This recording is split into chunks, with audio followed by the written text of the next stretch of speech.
کہا جزا دوں گا. دیکھ رہے ہیں آپ, نماز پڑھو جزا ملے گی, روزہ رکھو جزا ملے گی, حج کرو جزا ملے گی. کب ملے گی پروردگار؟ بھائی ظاہری طور پر نماز پڑھ کر کے کوئی بندہ باہر نکلا, کبھی کوئی ملک کوئی فرشتہ مل گیا ہو؟ بھائی آن لائن کا زمانہ ہے, ارے ہی کیش نہ لے کر کے چیک لے کر کے ملا ہو کہ بھائی یہ رہی آپ کی نماز کی جزا, ماہ رمضان کے بعد عید کے دن آیا ہو, یہ ہے آپ کے روزوں کی جزا. توجہ ہے بھائی, ظاہری طور پہ کوئی جزا ملی ہے نا, لیکن عمل انجام دو. کیوں پروردگار؟ کہا جزا. کب دے گا جزا؟ کہا کہ یہ جو زندگی دی ہے یہ گزار کر کے آؤ, وقت معلوم آئے گا, قیامت برپا ہوگی, حساب اور کتاب ہوگا, میدان محشر گرم ہوگا, سزا اور جزا سنائی جائے گی. اس دن میں تمہیں نماز کی بھی جزا دوں گا, روزے کی بھی جزا دوں گا, حج کی بھی جزا دوں گا. بیدار ہو گئے؟ جملے عرض کروں میں, کمال ہے پروردگار. نماز آج پڑھو جزا ادھار ہے, روزے آج رکھو جزا ادھار ہے, حج آج کرو جزا ادھار ہے. بھائی سارا عمل ادھار والا, نگد والا بھی سودا کوئی ہے؟ بھائی سارے آج انجام دو, جزا ادھار ہے, نگد والا سودا کوئی نہیں. ایک ہی عمل ملا, نگد والا سودا, نگد والی تجارت. آج ہی انجام دو, آج ہی جزا لے جاؤ, آج ہی اہل بیت کی محبت پہ مر جاؤ, آج ہی قیامت تک کی زندگی لے جاؤ.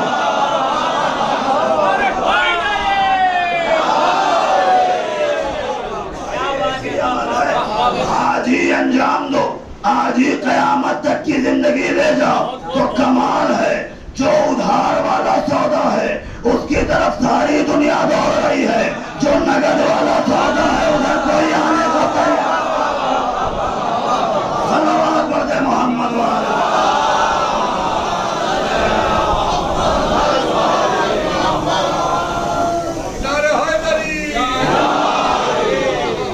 اور آپ دیکھیں اِنَّا هَدَيْنَاهُ السَّبِيلَ إِمَّا شَاكِرًا وَإِمَّا كَفُورًا. اب تمہاری اپنی مرضی ہے, چاہو تو محبت اہل بیت پر باقی رہنا, میری بارگاہ میں شاکر بن کر آنا, چاہو تو محبت کو چھوڑ کر کافر بن کر کے آنا. لیکن اب میرا سوال ہے, اللہ نے انسان کو خلق کیا, ہدایت اس کی ذمہ داری تھی, اس نے کر دی, اس نے سننے والا بھی بنایا, دیکھنے والا بھی بنایا, توجہ ہے نا, اور اس نے ہدایت بھی کر دی انسان کی. سب کچھ اللہ نے انسان کو دینے کے بعد اب اللہ نے انسان سے کیا مانگا؟ اللہ نے انسان سے کچھ مانگا؟ آپ دیکھیں اللہ نے انسان کو کتنا دیا. آپ ساری باتوں کو چھوڑیں, اگر اللہ ایک سیکنڈ کے لیے وہ طاقت روک لے کہ جس طاقت کے ذریعے سے آپ سانس لیتے ہیں, بھائی کم از کم یہ سانس کی اہمیت 2 سال کے لاک ڈاؤن نے تو سمجھا دی. اگر وہ طاقت اللہ روک لے, اب آپ مجھے بتائیں, آپ کی زندگی بھر کی کاوشیں, محنتیں, کوششیں, سارے جمع کیے ہوئے سرمایے, سارے عزیز, سارے اقربا, توجہ ہے, یہ سارے پیچھے رہ جائیں گے, آگے کا سفر تنہا کرنا ہے. اللہ نے انسان کو اتنا کچھ دینے کے بعد اب اللہ نے انسان سے کیا مانگا؟ اللہ نے انسان سے کچھ مانگا؟ توجہ ہے نا, اللہ نے انسان سے ایک چیز مانگی اور وہ ہے شکر. وَاشْكُرُوا نِعْمَتَ اللَّهِ إِن كُنتُمْ إِيَّاهُ تَعْبُدُونَ. اللہ کی نعمت کا شکریہ ادا کرو.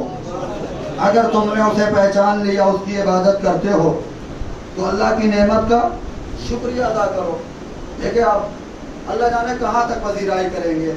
اور اللہ نے بھی یہ شکریہ اپنی ذات کے لیے نہیں مانگا کہ تم شکریہ ادا کرتے رہو گے, میری کبریائی میں اضافہ ہوتا رہے گا, تم شکریہ ادا کرتے رہو گے, میں بڑا ہوتا چلا جاؤں گا.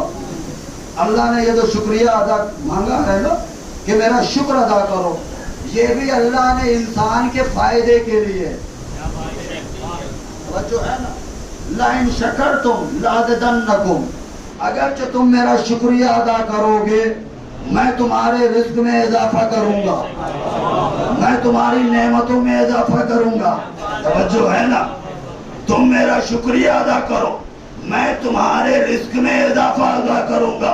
اور اللہ نے یہ قانون سب کے لیے بنایا، آدم تم بھی شکریہ ادا کرو، نوح تم بھی شکریہ ادا کرو، ابراہیم تم بھی شکریہ ادا کرو، تم سارے کے سارے شکر ادا کرو، میں تمہارا رزق نازل کروں گا۔ توجہ ہے نا بھائی، نازل ہونے والی شے آسمان کی بلندیوں سے آتی ہے، یعنی انسان کا رزق پوشیدہ ہے شکریہ میں۔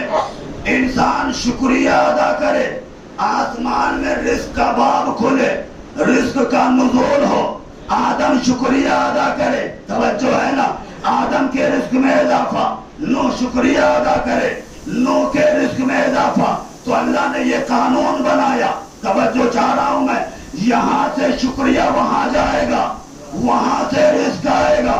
یہ قانون چلتا چلا آیا، لیکن در زہرا آیا، یہ قانون ٹوٹ گیا۔ اب تک قانون یہ تھا کہ یہاں سے شکریہ جائے گا، وہاں سے رزق آئے گا۔ جب در فاطمہ آیا، یہاں سے رزق گیا، شکریہ وہاں سے۔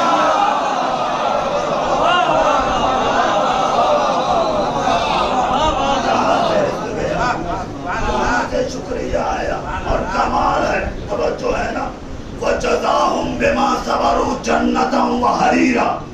آل محمد، یہ جو آپ نے شکر، آپ نے صبر کیا ہے، ہم نے اس کے بدلے میں آپ کو جنت دے دی۔ بھائی واقعہ اذان عالیہ میں ہے، میرا مزاج نہیں ہے واقعہ پڑھنا، اذان عالیہ میں واقعہ موجود ہے کہ منت مانی، روزہ رکھا گیا، افطار کا وقت آیا، اور ایک مرتبہ جب اہل بیت پنجتن پاک وجود الہی کی دلیل اللہ کے نور کے پارے ایک جگہ جمع ہو گئے، افطار کا وقت ہے۔ اب ایک مرتبہ دروازے کے اوپر ملائکہ اور آ کر کے کہہ رہے ہیں ہم یتیم ہیں، ہم مسکین ہیں، ہم اسیر ہیں، توجہ ہے نا، اور روٹیاں لے کر کے گئے۔ جیسے ہی روٹیاں وہاں پہنچی، فوراً وہاں سے آیت آ گئی، وَجَزَاهُمْ بِمَا صَبَرُوا جَنَّةً وَحَرِيرًا۔ آل محمد، آپ نے جو صبر کیا ہم نے اس کے بدلے میں دی جنت۔ اللہ نے کہا بیٹھے ہوئے کیا پذیرائی کریں گے آپ؟ اہل بیت، آپ نے جو صبر کیا ہے، آدم تم شکر ادا کرو جنت دوں گا، نوح شکر ادا کرو جنت دوں گا۔ اور اسی جنت کو اللہ نے کہاں لا کے رکھا؟ وَجَزَاهُمْ بِمَا صَبَرُوا۔ آل محمد، آپ نے جو صبر کیا ہے ہم نے اس کے بدلے میں دی جنت۔ جملہ عرض کرو، ارے جن کے صبر پہ اللہ جنت دے دے، ان کے شکر پر کیا دے گا؟ سلام پڑھ دے محمد والے۔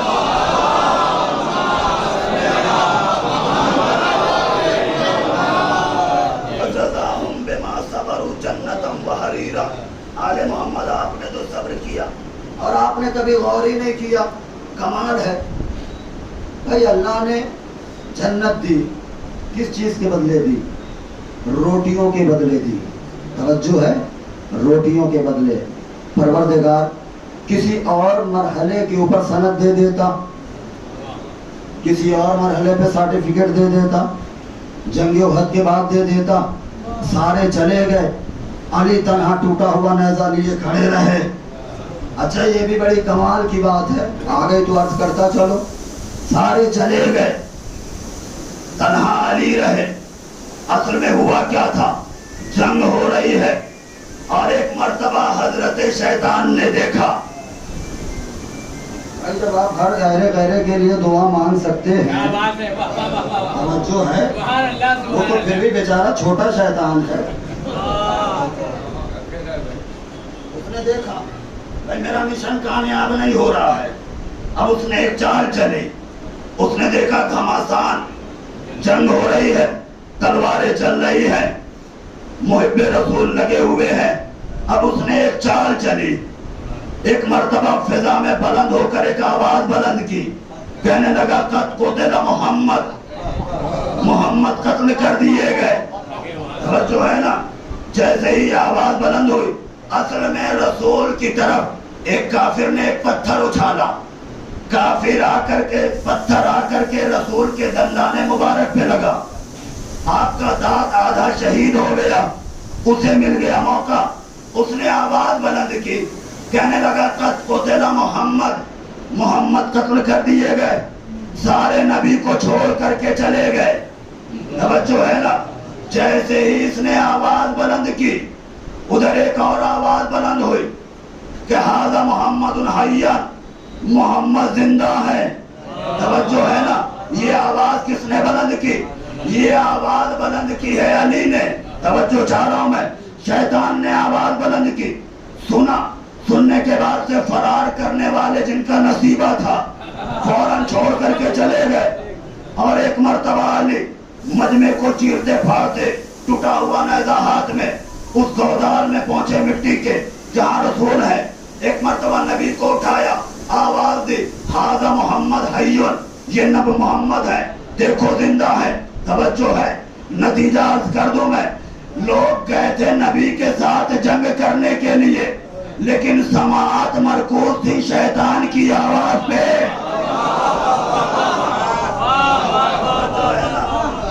اب جس کے ذہن میں جو تھا اس کے ذہن میں وہی بات آئی۔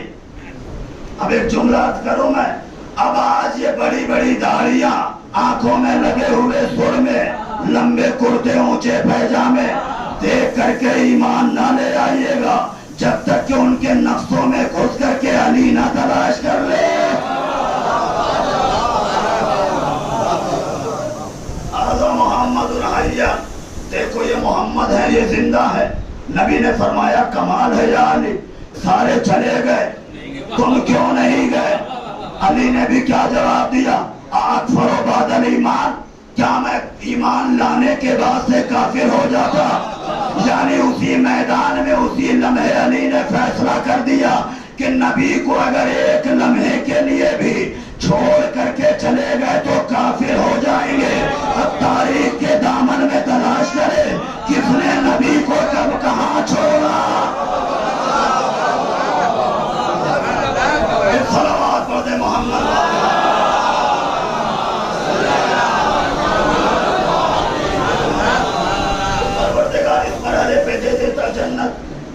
اس مرحلے پہ جنت دے دیتا، پروردگار خیبر کے مقام پہ کسی اور مرحلے پہ دے دیتا، لیکن یہ 3 روٹیاں گئی، ان کے بدلے میں دی جنت۔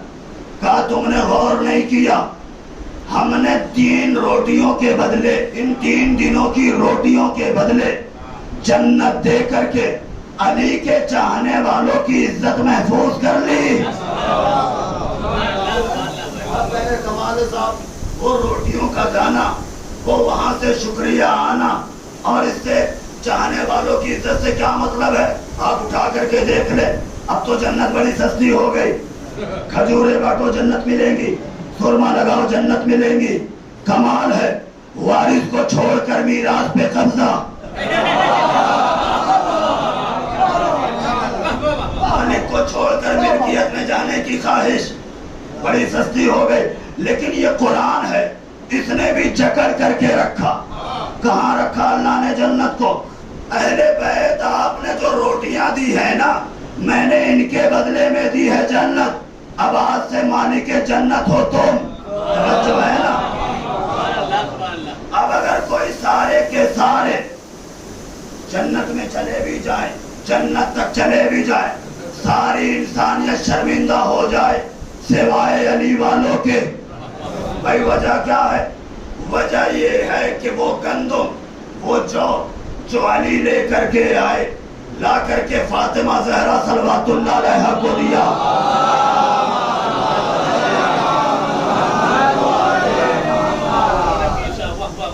فاطمہ، انہوں نے اپنے معصوم عصمت والے ہاتھوں سے چکیوں کو پیسا، پیسنے کے بعد سے آٹے کو گوندا، گوندنے کے بعد سے روٹیاں بنائی، بنانے کے بعد سے اہل بیت کے سامنے رکھا، اور وہ روٹیاں ملائکہ لے کر چلے گئے، ان کے بدلے میں آئی ہے جنت۔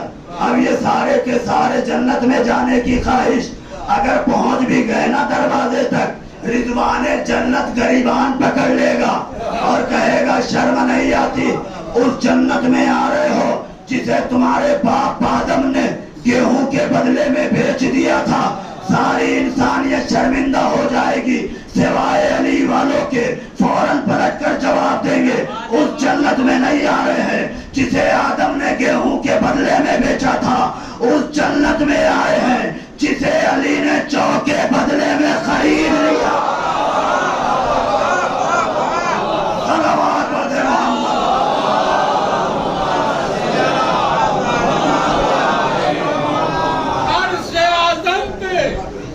عرش آدم پہ جنت ہوا کرے.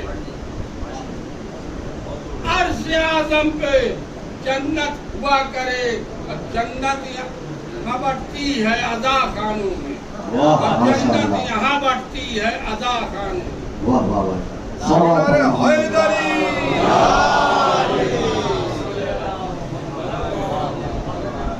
جنت بڑھتی ہے یہاں عزا خانوں میں. میں ایک چیز بتاؤں, کعبے کی سرزمین بڑی محترم ہے. کعبہ مکرم ہے, زمین بڑی محترم ہے, لیکن خبردار کعبے کا تقابل کبھی کربلا سے نہ کرنا. اس لیے کہ کعبے کی غربت یہ ہے, کعبے کی مجبوری یہ ہے, نہ چاہتے ہوئے بھی حلالی غیر حلالیوں کا طواف بھی قبول کرنا پڑتا ہے. لیکن کربلا اس مقام کو کہتے ہیں جو غیر حلالیوں کو برداشت ہی نہیں کرتے. نہ ٹکراؤ اہل بیت سے, سارے پردے الٹ جائیں گے, نقاب اتر جائے گی, دیکھنے والے یزید کہہ دیں گے. اپنی طرف سے نہیں, توجہ ہے. وہ دیکھے پیچھے عزا خانے میں وہ تصاویر لگی ہوئی ہے. ہمارے علماء, ہمارے مراجع حق, توجہ ہے نا, ہماری جانیں قربان ان کے اوپر, ان ذوات مقدسہ کے اوپر ایک تصویر ہے جنہیں کہا جاتا ہے آیت اللہ بہجت, عارف العارفین. توجہ ہے نا, کسی معمولی ذات کا نام نہیں ہے, یہ اس ذات کا نام ہے زمین پہ بیٹھ کر آسمانوں کا مطالعہ کرنے والے. اب ایک جملہ عرض کر رہا ہوں میں, کہنے لگے خبردار یہ جو مجلس حسین ہے, جب بھی عزا خانے میں جاؤ یا واپس آؤ, کوئی پوچھے کہاں گئے تھے, کہاں سے آ رہے ہو, یہ نہ کہنا کہ مجلس میں گئے تھے, عزا خانے میں گئے تھے, بلکہ کہنا کہ کربلا گئے تھے, کربلا سے واپس.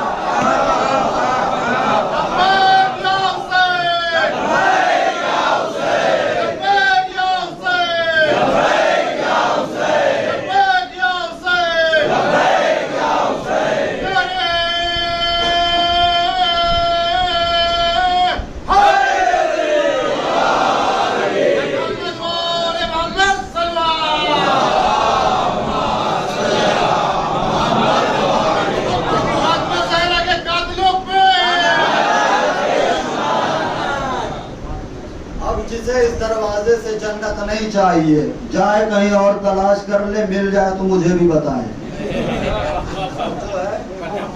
اس دروازے کے علاوہ کہیں اور مل جائے تو بتائیں مجھے. ایک جملہ عرض کرتا ہوں جس کو میں نے زحمت سماعت کی ہے. کربلا کعبے کی سرزمین, یہ وہ سرزمین ہے کہ جہاں سے زمین کا آغاز ہوا. اللہ نے جب زمین کو بنایا سب سے پہلے اس نے کعبے کی زمین کو بچھایا, پھر اس کے بعد سے مکمل زمین کا فرش بچھایا. توجہ ہے نا. لیکن اسی سرزمین کے اوپر ایک اور زمین ہے, اسے کہا جاتا ہے کربلا. توجہ ہے نا. مکے کی زمین مکرمہ ہے, لیکن کعبے کی سرزمین کربلا معلی ہے. جب علماء سے پوچھا نا اسے کربلا معلی کیوں کہا جاتا ہے, توجہ ہے نا, کہا تمہیں پتا ہے جنت کے اندر زمین کربلا اس مقام کو کہتے ہیں کہ جہاں پہ جانے کی خواہش انبیاء بھی کیا کریں گے. صلوات پڑھ دے محمد.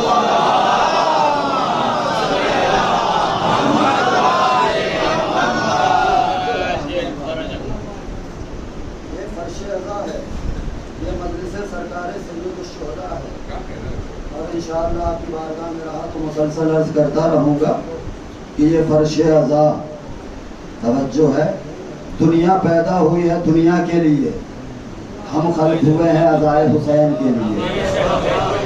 یا تو کہیں سے فتویٰ منگاؤ، ممبروں سے ہم پڑھنا چھوڑ دیں گے، توجہ ہے، لے آؤ، لیکن فرضی نہیں کہ فلاں صاحب نے کہا ہے، فلاں صاحب نے کہا ہے، ہم یہ دیکھ لیجئے فیس بک اور واٹس ایپ یونیورسٹی پہ نہیں ٹہلتے ہم۔ حوالہ چاہیے راوی کے ساتھ، راوی مستند ہے کہ غیر مستند ہے، مروی ہے غیر مروی ہے، معروف ہے مجہول ہے غیر معروف ہے، لے آئے۔ انکار کر دینا بڑا آسان ہے، لیکن کبھی سوچا کہ سرکار حسین جناب ابراہیم سے ہمارا کیا تعلق ہے؟ جن کے لیے امام بنائے گئے تھے وہ قوم چلی گئی، جن کے لیے نبی بنائے گئے تھے اب کہاں جائیں فلسطین میں ڈھونڈنے کے لیے؟ نقش قدم تلاش کریں۔ اور ماشاءاللہ اسلام کی بدنصیبی تو یہی تھی، تھرڈ کلاس کافر فرسٹ کلاس مسلمان بنے بیٹھے تھے۔ میں ہسٹری میں تھوڑا کم جاتا ہوں، ورنہ دنیاوی ہسٹری میں اگر جاؤں تو شاید ایک شب گزر جائے ایک مجلس کے لیے کہ کس طریقے سے قبلہ اول کو یہودیوں کے حوالے کیا گیا۔ جو ہے اسلام کی سب سے بڑی بدنصیبی یہی تھی کہ اسلام کا لبادہ پہن کر کے دھوکہ دیا گیا، اس لیے کہ پتا تھا کہ اگر اسلام کا لبادہ پہن کر کے دھوکہ نہ دیا گیا تو یہ کبھی فریب میں آنے والے نہیں۔ جناب ابراہیم سے کیا مطلب؟ لیکن آپ اٹھا کر کے دیکھ لیں، اتنی بڑی سنت واجب کر کے آج تک اسلام میں برقرار ہے۔ پروردگار مال اچھا نہیں لگ رہا تھا میرے پاس، بھائی میں اپنی ذمہ داریوں سے فارغ ہو گیا، کہنے لگا صاحب استطاعت ہو چلو آؤ حج کے لیے، واجب ہو گیا۔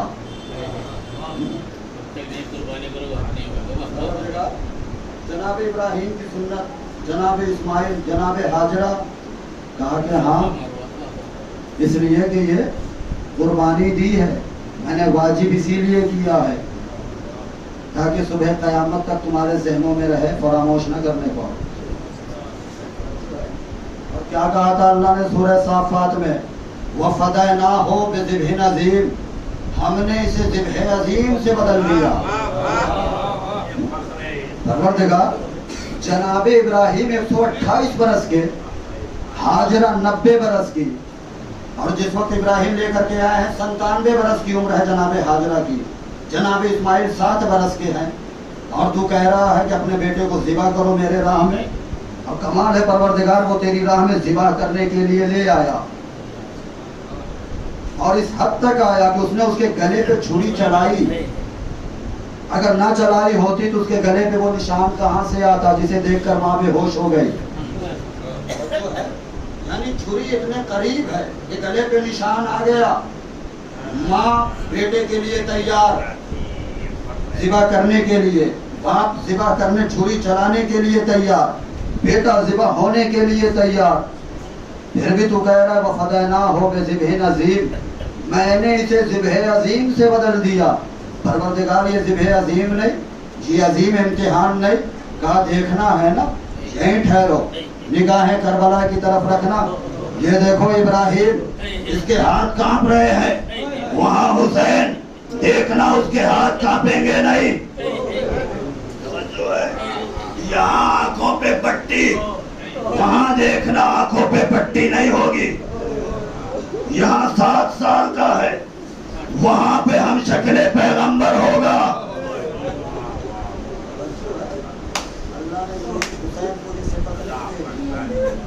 عالم ارواح میں واقعہ سنایا گیا جناب ابراہیم کی محنتوں کا، جناب ابراہیم کے امتحان کا، حاجرہ اور اسماعیل کی قربانیوں کا۔ سنانے کے بعد سے اللہ نے ارواح سے پوچھا کون ہے جو دنیا میں جا کر کے حج کو جائے؟ کچھ روحوں نے لبیک کہا، وہی زمین پہ آ کے حج کو جاتی ہے، ورنہ ایک سے ایک پیسے والے پڑے ہوئے ہیں، توفیق نہیں ملی۔ توجہ ہے، وہی روحیں جا پاتی ہیں جنہوں نے لبیک کہا، پھر اللہ نے داستان غم حسین سنایا. وہی روحیں آ کر فرش عزا پہ جلوسوں میں مجلسوں میں آتی ہیں جنہوں نے وہاں پہ آنسو بہایا, جنہوں نے وہاں لبیک کہا. جو وہاں خاموش رہے وہ یہاں بھی خاموش رہے. جنہوں نے وہاں غم حسین میں لبیک نہیں کہا انہوں نے یہاں پہ بھی لبیک نہیں کہا. اور جب اللہ نے امتحانات بتائے نا, آدم نے اپنے امتحان کا انتخاب کیا. اچھا آدم میں نے صفی اللہ بنایا, 950 برس پتھر کھاؤں گا, 80 مومن بنا دوں گا. ابراہیم میں نے تمہیں نجی اللہ بنایا. ابراہیم پروردگار میں مختلف امتحان دوں گا, مختلف عہدے دوں گا, کبھی نبوت, کبھی امامت, کبھی خلت, ہے نا, امتحان لے رہے ہیں. اور آخری نبی, توجہ ہے, میرے نبی دین کو قائم کر کے محفوظ کرنا ہے. اب اس کے لیے قربانی ایک عظیم روح ہے. آواز آئی نانا وعدہ آپ کرے ادا میں کروں گا. حسین امتحان دیکھو, 6 مہینے کا گلا نانا دوں گا, 18 سال کا سینہ نانا دوں گا, 32 سال کے بازو نانا دوں گا. لیکن ایک امتحان ایسا تھا, سرکار حسین کی بھی عظیم روح خاموش. پردے سے آواز آئی بھیا وعدہ آپ کرے بازار میں بے ردا میں چلی جاؤں گی.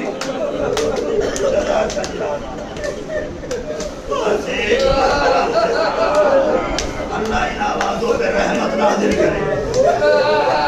بھیا وعدہ آپ کرے بازار میں بے ردا میں چلی جاؤں گی.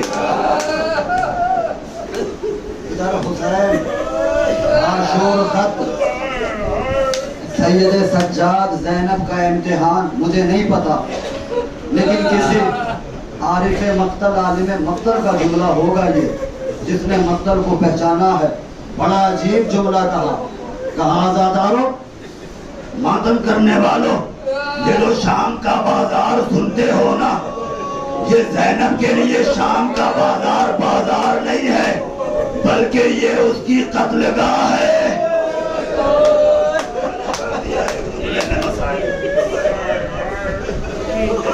کہ وہ زینب جس کا سر کھلا ہوا کبھی سورج نے نہیں دیکھا تھا. ایک جملہ اور پڑھ دو. اپنی پوری زندگی میں سیدہ زینب سلام اللہ علیہا 9 مرتبہ گھر سے باہر آئی تھی, جس میں پہلی مرتبہ وہ تھا کہ جب علی کوفے میں حکمران ہے, خواتین نے اصرار کیا یا علی ہم نے سنا ہے آپ کی بیٹی زینب جب تلاوت کرتی ہے قرآن طواف کرتا ہے, ہمیں اس سے درس قرآن لینا ہے. پہلی مرتبہ جب علی نے بلایا نا, اور ایک مرتبہ کوفہ قریب آنے والا ہے, مغربین کا وقت بھی دور ہے, علی نے قاصد بھیجا, خبردار جب یہ سورج ابھی باقی رہے, روشنی باقی رہے, زینب کی ہماری کوفے میں نہ لے آنا. میں ہاتھ جوڑ کہوں گا یا علی, اپنی زندگی میں اتنا اعتماد کہ زینب ہماری میں ہے, زینب پردے میں ہے, لیکن کوفے میں اندھیرے کے علاوہ آنا گوارا نہیں کیا. لیکن یا علی آپ کے بعد یہی کوفہ ہوگا, یہی بیٹی ہوگی بے پردہ بے ہماری.